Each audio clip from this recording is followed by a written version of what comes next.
എല്ലാവർക്കും പുതുവത്സര ആശംസകൾ. 2023 എന്ന അതിശ്രേഷ്ഠമായ അനുഗ്രഹിക്കപ്പെട്ട ഒരു വർഷം നമ്മെ വിട്ട് യാത്രയായി. ഇതാ വാഗ്ദത്തങ്ങളുള്ള അനുഗ്രഹിക്കപ്പെട്ട സമാധാനം കൊണ്ട് നിറഞ്ഞ ഒരു വർഷത്തെ പ്രാർത്ഥിക്കുന്ന തൻ്റെ മക്കൾക്ക് വേണ്ടി ദൈവം വെച്ചിരിക്കുകയാണ്.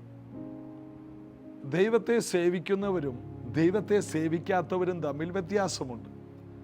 ദൈവത്തെ സേവിക്കുന്നവർക്ക്, നിർണയപ്രകാരം വിളിക്കപ്പെട്ടവർക്ക് ഈ വർഷം എല്ലാം നന്മയ്ക്കായിരിക്കും.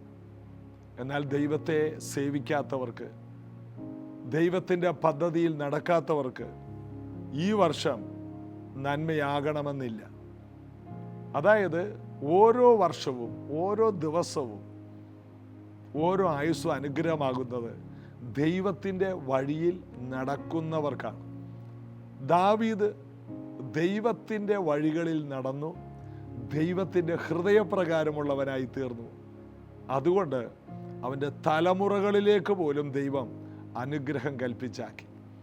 അബ്രഹാം തൻ്റെ ആയുസ്സിൽ തന്നെ ദൈവം വിളിച്ച അന്ന് മുതൽ തൻ്റെ ഏറ്റവും ഒടുവിലത്തെ സമയം വരെ ദൈവത്തോടുകൂടെ നടന്നു. വാസ്തവത്തിൽ 1-ാം തീയതിക്ക് യാതൊരു പ്രത്യേകതയില്ല. ഒരു വർഷത്തിൻ്റെ 1-ാം തീയതിക്ക് പ്രത്യേകതകളൊന്നുമില്ല.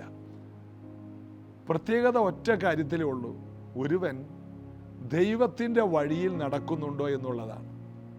അതുകൊണ്ട് ദിവസങ്ങൾ കൊണ്ട്, മാസങ്ങൾ കൊണ്ട്, വർഷങ്ങൾ കൊണ്ട് ഒക്കെ ഒത്തിരി കാര്യങ്ങൾ ദൈവത്തിന് ചെയ്യാനുണ്ട്. എന്നാൽ ദൈവത്തിൻ്റെ വഴിയിൽ നടക്കുമ്പോൾ ആ വഴിയിൽ സകലവിധ അനുഗ്രഹങ്ങളും നമ്മുടെ മേൽ കടന്നു വരും. അതാണ് 128-ാം സങ്കീർത്തനം പറയുന്നത്: ദൈവത്തെ ഭയപ്പെട്ട് അവൻ്റെ വഴികളിൽ നടക്കുന്നവൻ അനുഗ്രഹീതൻ, അവന് നന്മ വരും. അവൻ്റെ ഭാര്യ വളരെ അനുഗ്രഹിക്കപ്പെട്ടവളായിരിക്കും. മക്കൾ ഒലിവ് തൈകൾ പോലെ വളരെ അനുസരണത്തോടെ മേശയ്ക്ക് ചുറ്റും ആ കുടുംബത്തിൽ കാണും. അനുഗ്രഹങ്ങൾ അവൻ്റെ അരികിലേക്ക് കടന്നു വരും. യഹോവ ഭക്തനായ പുരുഷൻ, ദൈവത്തെ ഭയപ്പെടുന്നവൻ ഇങ്ങനെ അനുഗ്രഹിക്കപ്പെടും. എങ്ങനെ അനുഗ്രഹിക്കപ്പെടും? ദൈവത്തോടു കൂടെ നടക്കുക, ദൈവത്തെ ഭയപ്പെടുക. അങ്ങനെയുള്ളവർ, കൊർന്നല്യോസ് സകല കുടുംബത്തോടു കൂടെ ദൈവത്തെ ഭയപ്പെട്ടു. അവൻ്റെ വീട്ടിലേക്ക് ദൈവം ദൂതൻ ഇറങ്ങി വന്നു. അവൻ്റെ വീട്ടിലേക്ക് ദൈവം തൻ്റെ ദൂതനെ അയച്ചു. എന്നിട്ട് എന്ത് ചെയ്തു? പത്രോസിനെ വിളിക്കാൻ പറഞ്ഞു. അങ്ങനെ പത്രോസ് ആ വീട്ടിലേക്ക് വന്നു. അടുത്തത്, പത്രോസിൻ്റെ പ്രസംഗത്തിലൂടെ യേശു അവരുടെ ജീവിതത്തിലേക്ക് വന്നു. യേശു വന്നപ്പോൾ പരിശുദ്ധാത്മാവ് അവരുടെ മേൽ വന്നു. പരിശുദ്ധാത്മാവ് അവരുടെ മേൽ വന്നപ്പോൾ അവർ അന്യഭാഷകളിൽ സംസാരിക്കാൻ തുടങ്ങി. അപ്പോൾ ദൈവത്തെ ഭയപ്പെടാൻ തുടങ്ങുമ്പോൾ എല്ലാം ജീവിതത്തിലേക്ക് വന്നു കയറും. ഏറ്റവും വലിയ അനുഗ്രഹം ഒരാൾ യേശുവിനെ സ്വീകരിച്ചോ, യേശുവിൻ്റെ വഴിയിലാണോ എന്നുള്ളതാണ്. ആ ഒരു അനുഗ്രഹം എല്ലാവരുടെ മേലും വരട്ടെ എന്ന് ആശംസിക്കുന്നു, പ്രാർത്ഥിക്കുന്നു. നമുക്ക് ഒരുമിച്ച് ചേർന്ന് യേശുവിനെ ആരാധിക്കാം. നമുക്ക് നമ്മുടെ ജീവിതത്തിൽ കിട്ടുന്ന ഏറ്റവും വലിയ പദവി ദൈവത്തെ ആരാധിക്കുന്നുണ്ട്. എൻ്റെ ജനത്തെ ആരാധിക്കാൻ വിട്ടേക്ക്. കഴിഞ്ഞ വർഷം പലരും ഭൂമിയിൽ നിന്ന് മാറ്റപ്പെട്ടു. നമ്മൾ ഈ വർഷം പുറത്തു വന്നതിൻ്റെ കാരണം ദൈവത്തെ ആരാധിക്കാൻ ദൈവം തിരഞ്ഞെടുത്തവരാണ്. അതുകൊണ്ട് ദാവീദിനെ പോലെ പറയണം: ഞാൻ ഉള്ളയിടത്തോളം നിന്നെ സ്തുതിക്കും. കർത്താവേ, അങ്ങനെക്ക് തരുന്ന ആയുസ് ഞാൻ അങ്ങേ സ്തുതിക്കും. ഈ വർഷത്തിൽ നമുക്ക് പൂർണ്ണ ഹൃദയത്തോടെ, പൂർണ്ണ ശക്തിയോടെ, പൂർണ്ണ മനസ്സോടെ കർത്താവിനെ ആരാധിക്കാം.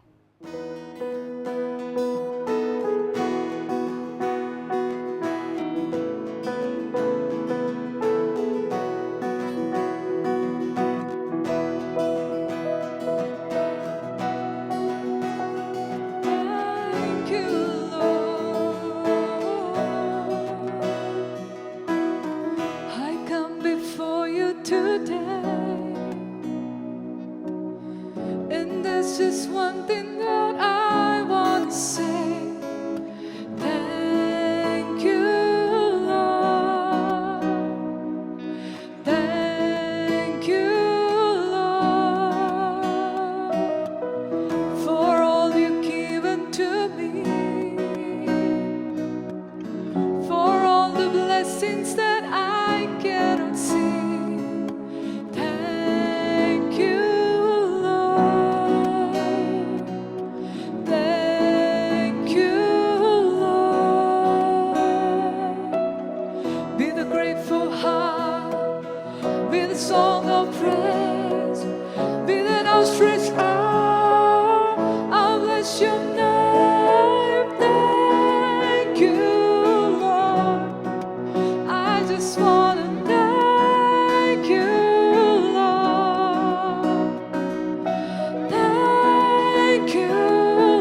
shame.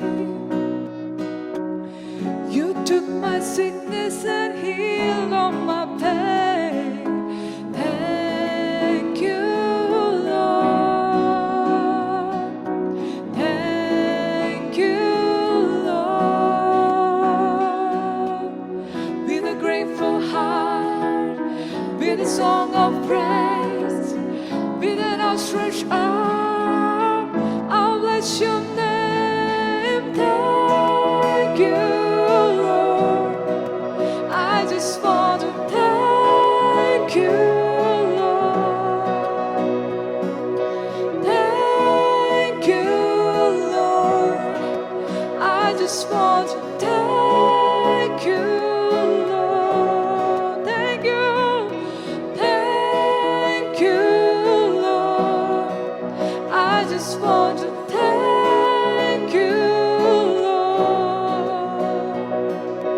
Thank you, Lord. I just want to thank you, Lord. Thank you, Lord. Thank you, Lord.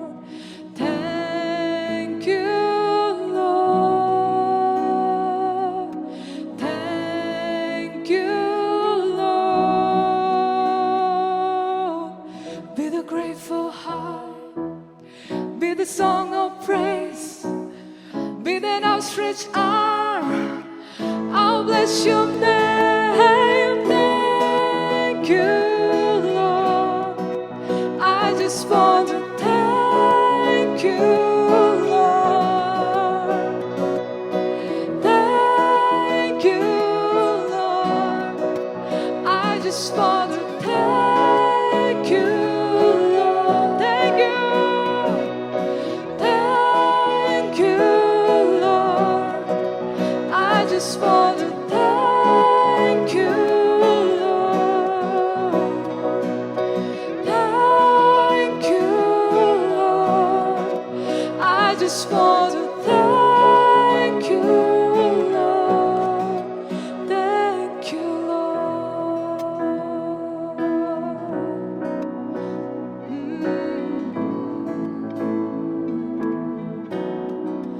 Thank you, Lord. Thank you, Lord.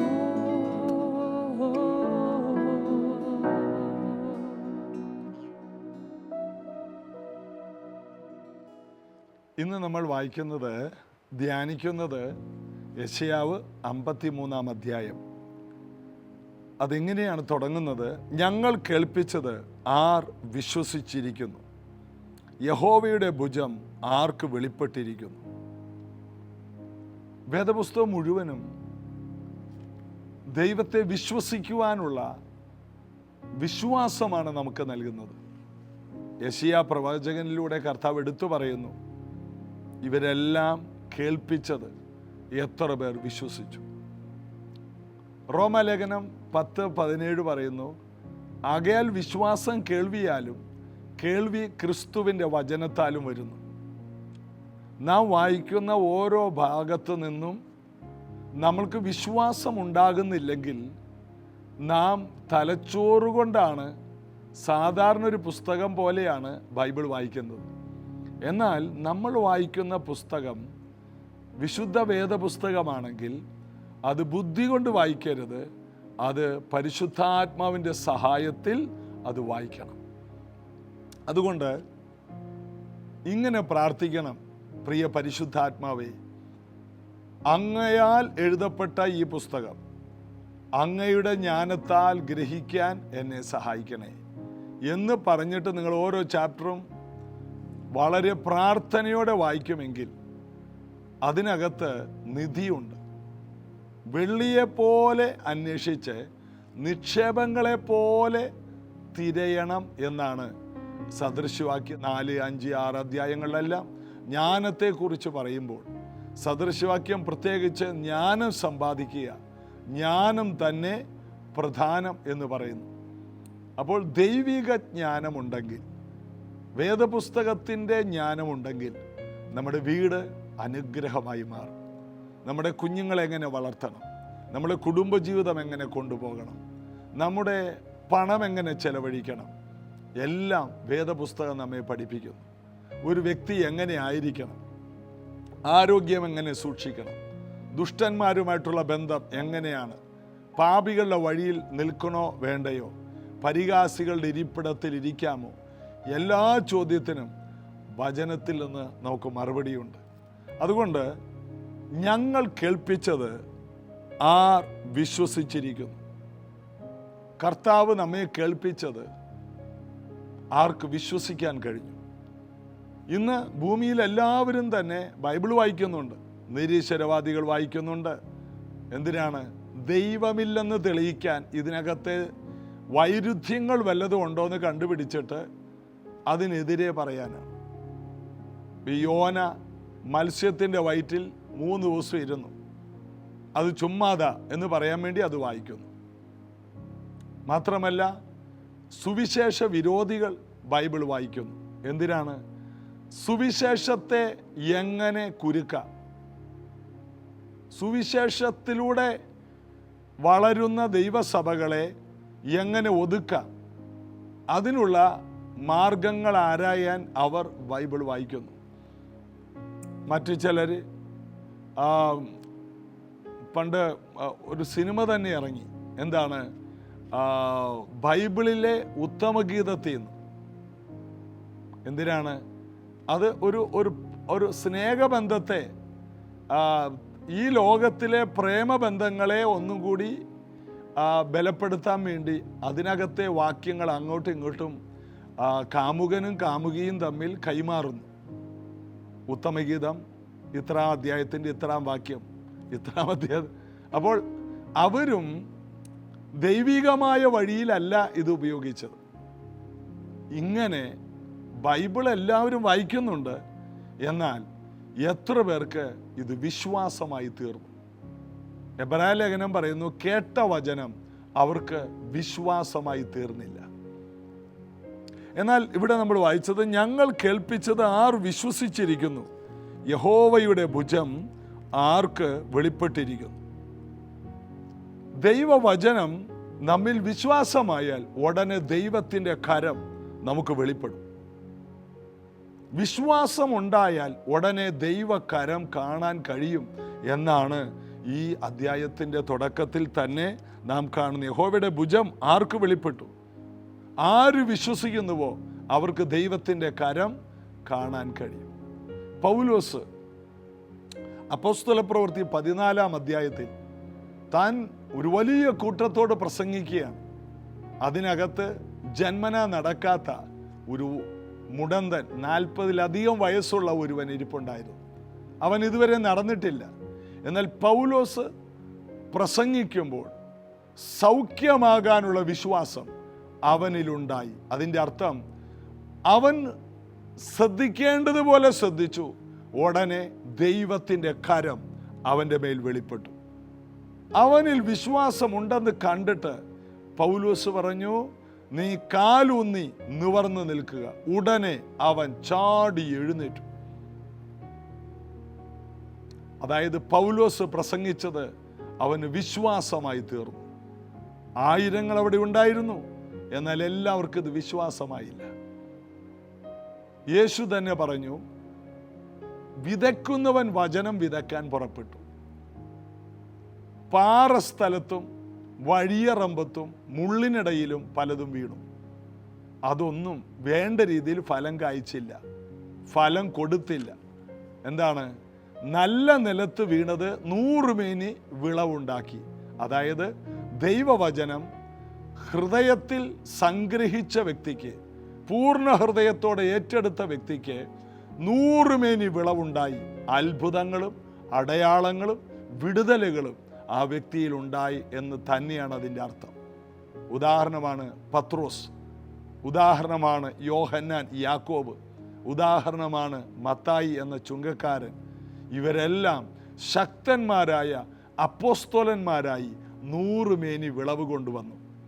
അതേ വചനം നമ്മുടെ കയ്യിൽ വന്നിരിക്കുകയാണ്.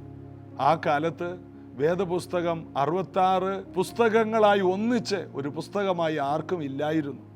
ഓർക്കണം.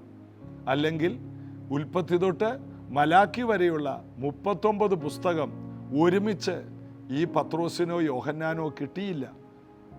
പൗലോസിൻ്റെ കയ്യിലില്ലായിരുന്നു.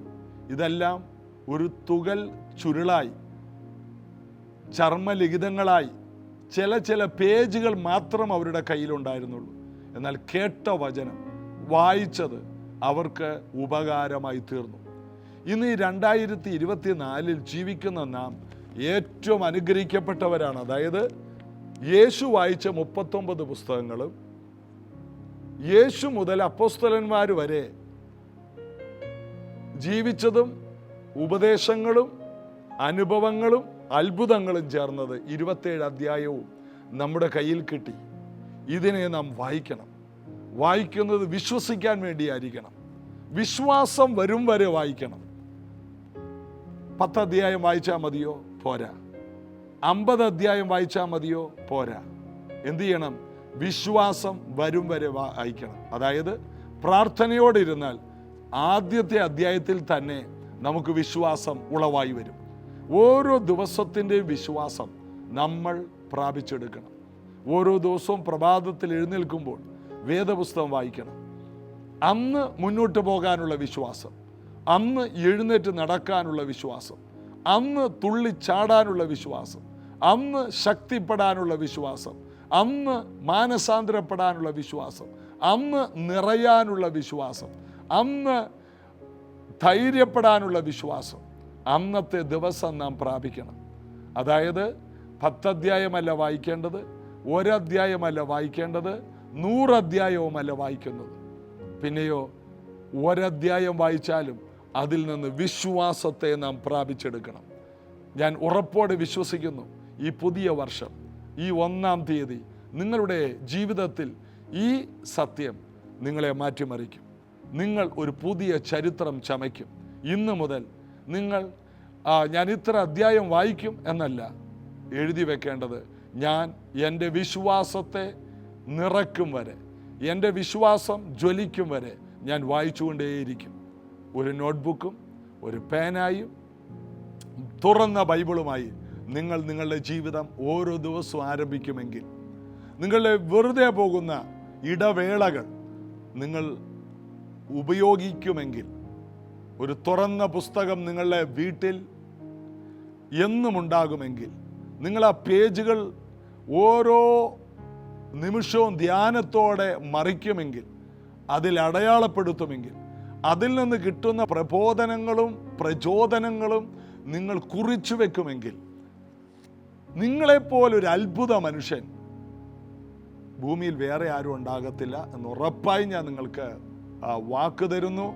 വേദപുസ്തകം രാപ്പകൽ ധ്യാനിച്ച് സന്തോഷിച്ചവർ, അവർ തൊട്ടതെല്ലാം പൊന്നാക്കി മാറ്റി. അവൻ തൊടുന്നതൊക്കെയും സാധിക്കും. ആര്? രാപ്പകൽ ധ്യാനിച്ച് സന്തോഷിക്കുന്നവൻ എന്ന് 1-ാം സങ്കീർത്തനത്തിൽ പറയുന്നു. യോശുവയോട് ദൈവം പറഞ്ഞു, എൻ്റെ ദാസനായ മോശ മരിച്ചു. യോശുവയുടെ പുസ്തകം 1-ാം അധ്യായം. അവൻ്റെ ജീവിതം തുടങ്ങുകയാണ്. ഒരു പുതിയ അധ്യായം ആരംഭിക്കുകയാണ്. യോശുവയുടെ ജീവിതത്തിൽ ഒരു പുതിയ അധ്യായം. യോശുവയെ മോശയെപ്പോലെ ദൈവവുമായിട്ട് ബന്ധമില്ല. പ്രാർത്ഥിക്കുന്നവനാണ്, കൂടാരം വിട്ടുപിരിയാത്തവനാണ്, ദൈവത്തോട് സ്നേഹമുണ്ട്. അവൻ ദൈവശബ്ദം കേട്ടിട്ടില്ല. മോശയെപ്പോലെ അത്ഭുതങ്ങൾ ചെയ്ത് പരിചയമില്ല. മോശയെപ്പോലെ ദൈവവുമായി ഇടവിടാത്ത ബന്ധമില്ല.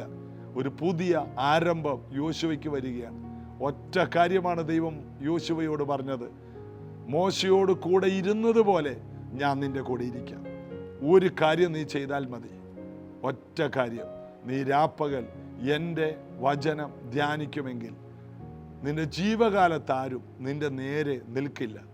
ഈ 2024 നമ്മുടെ ഒരു ദിവസം പോലും ഒരു പിശാചും ഒരു ദുഷ്ടനും നമ്മുടെ നേരെ നിൽക്കാതെ വണ്ണം എല്ലാ വിഷയത്തെയും അതിജീവിക്കാനുള്ള ശക്തി വേദപുസ്തകത്തിൽ നിന്ന് നമുക്ക് നൽകിത്തരും. അല്ലാതെ ഒരു വിഷയം വരുമ്പോൾ ദൈവമേ എന്ന് വിളിച്ചാൽ ദൈവം നമ്മുടെ ചെവിയിലേക്ക് ഒരു ശബ്ദം അയക്കില്ല. ദൈവം ഒരുപക്ഷെ ഒരു ദൂതനെ അയച്ചെന്ന് വരില്ല, അയക്കാം. ദൈവത്തിൻ്റെ ദൂതന്മാർ നമുക്ക് കാവലുണ്ട്. എന്നാൽ എപ്പോഴും നമ്മോട് സംസാരിക്കുന്നത് വേദപുസ്തകമാണ്. അതുകൊണ്ട് എപ്പോഴും നമ്മുടെ ഹൃദയം ശുഭവചനത്താൽ കവിഞ്ഞ് ഇരിക്കണം. അങ്ങനെയെങ്കിൽ നമ്മുടെ വായിൽ എപ്പോഴും ആ രാജാവിൻ്റെ കൃതി ഉണ്ടാകും. ഈ രാജാവിനെ കുറിച്ചുള്ള വാക്കുകൾ ഉണ്ടാകും, വിശ്വാസത്തിൻ്റെ വാക്കുകൾ. അതായത് ഇവിടെ നമ്മൾ വായിച്ചത്, ഞങ്ങൾ കേൾപ്പിച്ചത് ആർ വിശ്വസിച്ചിരിക്കുന്നു. ഞാൻ നിങ്ങളോട് ചോദിക്കുന്നു, കഴിഞ്ഞ ഒരു വർഷം ജീസസ് എവരി ഡേ എന്ന ഈ പ്രാർത്ഥന കേട്ടവർ എത്ര പേർക്ക് അത് വിശ്വാസമായി തീർന്നു? ഇതാ പുതിയ വർഷം നമ്മൾ ഇന്നു മുതൽ ആരംഭിക്കുകയാണ്. എത്ര പേർക്ക് ഈ 1-ാം തീയതി മുതൽ ഇത് വിശ്വാസമായി തീരുന്നുവോ? അതുകൊണ്ട് മാത്രമേ ഇത് പ്രയോജനമുള്ളൂ. അല്ലെങ്കിൽ ഈ അരമണിക്കൂർ നമുക്ക് പാഴ് സമയമാണ്. എന്നാൽ ഒരു സത്യം പറയാം, എല്ലാ ദിവസവും പ്രഭാതത്തിൽ ഈ പ്രാർത്ഥന നിങ്ങളുടെ മുൻപിൽ എത്തുമ്പോൾ നിങ്ങൾ പ്രാർത്ഥനയോടെ, കർത്താവേ ഇന്ന് എന്നോട് സംസാരിക്കണമേ, അങ്ങയുടെ ശബ്ദം എന്നെ കേൾപ്പിക്കണമേ, എനിക്ക് വചനം വിശ്വാസമാക്കി തരണമേ എന്നാരെങ്കിലും പറഞ്ഞാൽ ആ വ്യക്തിക്ക് കർത്താവിൻ്റെ ഭുജം വെളിപ്പെടും.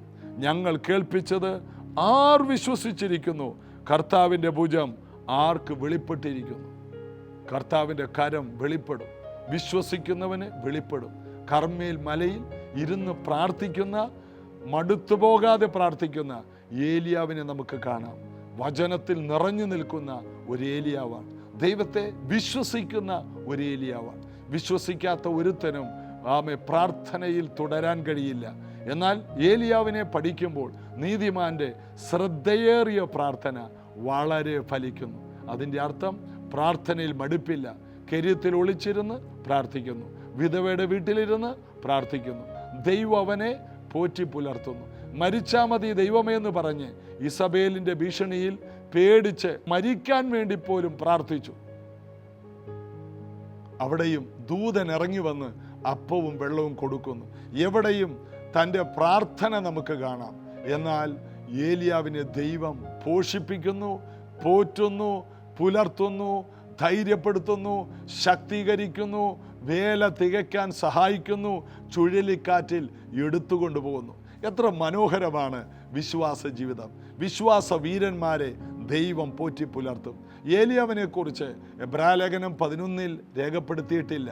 വിശ്വാസ വീരന്മാരുടെ പട്ടികയിൽ ഏലിയാവിനെ പെടുത്താഞ്ഞതിൻ്റെ കാരണം വിവരിക്കാൻ എബ്രായ ലേഖകന് സമയമില്ലായിരുന്നു. വിശ്വാസ വീരനായിരുന്നു അവൻ. പ്രാർത്ഥനയിൽ മടുത്തില്ല, പ്രാർത്ഥനയിൽ ഉറ്റിരുന്നു. അവൻ പ്രാർത്ഥനയിൽ ക്ഷീണിച്ചില്ല, അവൻ മടുത്തുപോയില്ല. അവൻ വിശ്വാസത്താൽ നിലനിന്നു. വിശ്വാസത്താൽ നിലനിന്നത് കൊണ്ട് കർത്താവിൻ്റെ ഭുജം അവന് വെളിപ്പെട്ടു. എന്താണ്? 7-ാമത്തെ പ്രാവശ്യം, 6 പ്രാവശ്യം അവൻ തല മുഴങ്കാലിൽ വെച്ചുകൊണ്ട് പ്രാർത്ഥിച്ചു, മറുപടി കണ്ടില്ല.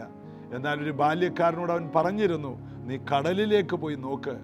എന്താണ്? ഒരു മഴയ്ക്ക് വേണ്ടിയാണ് ഏലിയാവ് പ്രാർത്ഥിക്കുന്നത്. വ്യക്തമായി പ്രാർത്ഥിക്കുന്നു, ആവശ്യബോധത്തോടെ പ്രാർത്ഥിക്കുന്നു. ദൈവമേ, 3.5 വർഷം മഴ പെയ്തില്ല, എന്നാൽ ജനമെല്ലാം അങ്ങയുടെ പക്കലേക്ക് തിരിഞ്ഞു. ഇനി മഴ പെയ്തേ മതിയാവും. ഇനി ഒരു ദിവസം വൈകാൻ പാടില്ല, ഒരാഴ്ച വൈകാൻ പാടില്ല.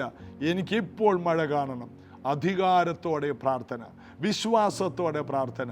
ഉടനെ ആ 7-ാമത്തെ പ്രാർത്ഥനയിൽ ആ ബാല്യക്കാരൻ, ചെറുപ്പക്കാരൻ വന്നിട്ട് പറഞ്ഞു, കൈപ്പത്തി പോലൊരു മേഘം ഞാൻ കണ്ടു. ദൈവത്തിൻ്റെ ഭുജം അവന് വെളിപ്പെട്ടു. പ്രാർത്ഥിക്കുന്നവർക്ക് ദൈവത്തിൻ്റെ കരം കാണാൻ കഴിയും. ഉടനെ ഏലിയാവ് പറഞ്ഞു, രാജാവിനോട് പറഞ്ഞു, നീ രഥത്തിൽ കയറി ഇസ്രായേലിലോട്ട് പൊയ്ക്കോ. വലിയൊരു മഴയുടെ മുഴക്കം ഞാൻ കേൾക്കുന്നു.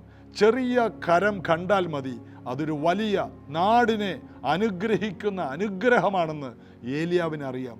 ദൈവത്തിൻ്റെ കരം വിശ്വസിക്കുന്നവൻ കാണും, വിശ്വസിക്കുന്നവൻ പ്രാർത്ഥിക്കും, വിശ്വസിക്കുന്നവൻ മുഴങ്കാൽ മടക്കും.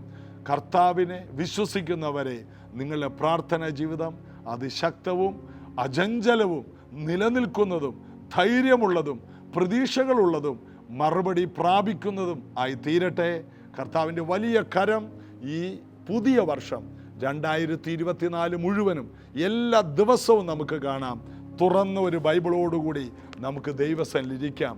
ഏലീശ ചോദിച്ചതുപോലെ ഏലിയാവിൻ്റെ ദൈവം എവിടെ? 2 രാജാക്കന്മാർ 2 ചോദിച്ചതാണ്. ഏലിയാവിൻ്റെ ദൈവം എവിടെ എന്ന് പറഞ്ഞ് ഏലിയാവിൽ നിന്ന് വീണ പുതപ്പെടുത്ത് യോർദാനെ അടിച്ച ഏലീശ ഏലിയാവിൻ്റെ ദൈവത്തെ അത്ഭുതങ്ങളിലൂടെ കണ്ടു. അവൻ ഏലിയാവിൻ്റെ ദൈവത്തെ കണ്ടില്ല, ഏലിയാവിൻ്റെ ദൈവത്തിൻ്റെ ഭുജം അവന് വെളിപ്പെട്ടു. ഇതുപോലെ അത്ഭുതങ്ങൾ കാണാൻ സമയമായി. ഇന്നു മുതൽ ഇത് ആരംഭിക്കട്ടെ. ഇന്നു മുതൽ വ്യത്യസ്തമായി പ്രൈസ് ജനറേഷൻ കുടുംബമേ, ഈ കൂട്ടായ്മയോട് ചേർന്ന് കാണുന്നവരെ നിങ്ങൾ അത്ഭുതങ്ങളെ കാണും. പ്രാർത്ഥിക്കാം. യേശുവിൻ നാമത്തിൽ ഇന്ന് ഈ വചനങ്ങൾ കേട്ടവർ അസാധാരണമായ നിലയിൽ അഭിഷേകത്തിലേക്കും അനുഗ്രഹത്തിലേക്കും വരട്ടെ. ഈ കേട്ട വചനം ഈ മക്കൾക്ക് വിശ്വാസമാകട്ടെ. ഇവരുടെ വീടിനെ മാറ്റിമറിക്കുന്ന, ഇവരുടെ ഭാവിയെ ഉണർത്തുന്ന ഒരു അത്ഭുതകരമായ ഭാവി ഇത് കേട്ടുകൊണ്ടിരിക്കുന്നവരുടെ മേൽ വ്യാപരിക്കട്ടെ. പരിശുദ്ധാത്മാവ് ഇവരുടെ മേൽ ചലിക്കട്ടെ. വലിയ ദൈവകൃപ ഇവരുടെ മേൽ നദി പോലെ ഒഴുകട്ടെ. കൊർന്നല്യോസിൻ്റെ വീട്ടിൽ പത്രോസ് ദൈവവചനം സംസാരിച്ചപ്പോൾ കേട്ടവരുടെ മേൽ മുഴുവനും പരിശുദ്ധാത്മാവ് വന്നതുപോലെ ഇത് ശ്രദ്ധിക്കുന്ന എല്ലാവരുടെ മേലും പരിശുദ്ധാത്മാവ് വരട്ടെ. കൃപകൾ വരട്ടെ, വരങ്ങൾ വരട്ടെ. പെന്തക്കോസ്ത് നാൾ ആവർത്തിക്കപ്പെടട്ടെ, ആദിയിൽ എന്ന പോലെ എന്ന് ആമേൻ അവിടെ കൊർന്നല്യോസിൻ്റെ ചരിത്രത്തിൽ എഴുതിയതുപോലെ ഞങ്ങൾക്കും ഇതേ ചരിത്രം ആവർത്തിക്കപ്പെടാൻ ഞങ്ങൾ ഒരുമിച്ച് പ്രാർത്ഥിക്കുന്നു. ആരോഗ്യമുള്ള ശരീരം ഈ 2024 ഈ പ്രാർത്ഥനകളിൽ പങ്കെടുക്കുന്നവരുടെ മേൽ ഉണ്ടാകട്ടെ. സാമ്പത്തിക ഉറവകൾ ഈ പുതുവർഷം എല്ലാവർക്കും തുറന്നിരിക്കട്ടെ. പോകുന്നിടത്തെല്ലാം ജയമുണ്ടാകട്ടെ. 1 സങ്കീർത്തനത്തിൽ പറഞ്ഞതുപോലെ തൊടുന്നതെല്ലാം ഈ മക്കൾക്ക് ജയമാകട്ടെ. മാത്രമല്ല വീട് സമൃദ്ധിയുള്ള, സമാധാന നദിയൊഴുകുന്ന, ആനന്ദമുള്ള വീടുകളായി മാറട്ടെ. മാതൃകയുള്ളവരാകട്ടെ, വിശുദ്ധരായി മാറട്ടെ, സൗഖ്യത്തിൻ്റെ ശുശ്രൂഷകരായി മാറട്ടെ, സൗഖ്യം വഹിച്ചുകൊണ്ട് നടക്കുന്നവരാകട്ടെ, സമാധാനം മറ്റുള്ളവർക്ക് കൈമാറുന്നവരാകട്ടെ. യേശുവിൻ നാമത്തിൽ പിതാവേ, ആമേൻ. ഞാൻ വിശ്വസിക്കുന്നു ഈ പുതിയ വർഷം ഇന്നു മുതൽ 2024 ഉല്ലാസത്തിൻ്റെയും ജയത്തിൻ്റെയും ഘോഷം നീതിമാന്മാരുടെ കൂടാരങ്ങളിൽ ഉണ്ടായിരിക്കും. നമുക്ക് നാളെയും തുടർന്നുള്ള നാളുകളിലും ഇതേ സമയത്ത് ഈ പ്രാർത്ഥനയിൽ പങ്കെടുക്കാൻ യേശു കൃപ തരട്ടെ. God bless you.